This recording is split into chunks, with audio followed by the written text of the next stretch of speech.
right, so Japan. Earlier we had, before break, talked about medieval Japan, and so it was set up in a feudal system.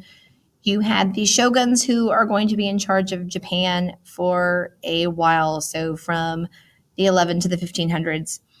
They were large landholders that had private armies, which were the samurai. The emperor at this point is going to be a figurehead. They are in a constant state of civil war for pretty much the entire 16th century. And then in the early 1600s, you are going to have the establishment of the Tokugawa dynasty. And they set up what's called Bakufu, which is a tent government. And so it's like this all-encompassing style of rule in Japan. Okay, so this is the Tokugawa shogunate that is going to be in control of Japan from 1600 to 1867. So again, we'll be talking more about the Tokugawa when we get to period 5, when we start to have all kinds of stuff happening over there. But this is basically the point where the daimyos are going to start losing power, and so you're going to start to see a big change in how Japan is run. So you have all these different territorial lords who have their own independent militaries and jurisdictions and everything else, and it's like 260 little different countries inside Japan. The capital of the Tokugawa shogunate at this point is Edo. And the shogun, who's the military ruler, is going to require attendance every other year from all of the daimyos. So basically what happens is they're like split in half. And so every other year they have to go spend an entire year in Edo. They would have homes there.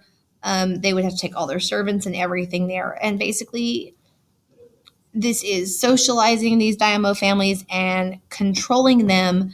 That way they're under the watch of the shogun and they can't try to start some kind of military coup because they were far away from their troops. And so he's able to keep a close watch on them. Starting in the 1630s, the shoguns start restricting foreign relations. They don't want Japan to be influenced by this growing presence of Europeans.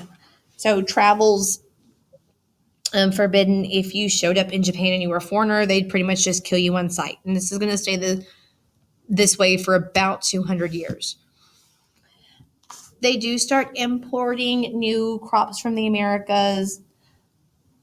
So you're going to start to have a little bit more prosperity in Japan. When we get to the 1800s and period 5, Japan is going to industrialize a lot faster than Europe, and that puts them on a better track for economic growth. They do have a moderate population growth at this point, but not a whole lot.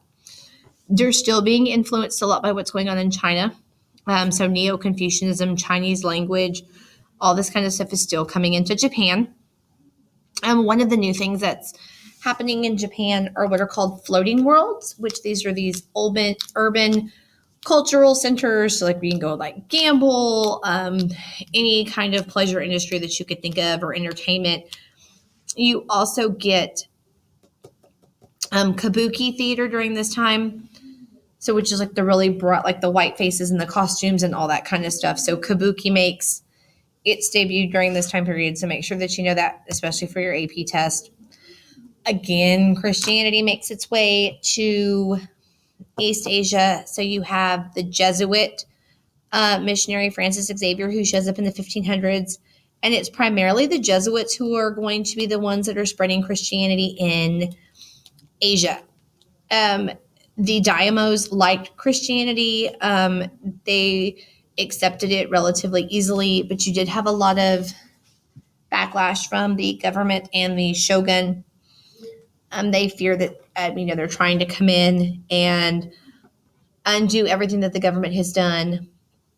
The Confucians and Buddhists who were in Japan at the time are going to be very resentful of Christianity because it's kind of undermining their religion. So you do start to have this anti-Christian campaign, and very staunch Christians who didn't want to conform to Japanese ideologies are going to be executed. And that kind of takes us to this point in time. They too, like I said, get to the point where they just don't want to deal with foreigners, with the exception of the Dutch. And so we'll start to see this shift in how Japan and China start dealing with Europe when we get to period 5 in February.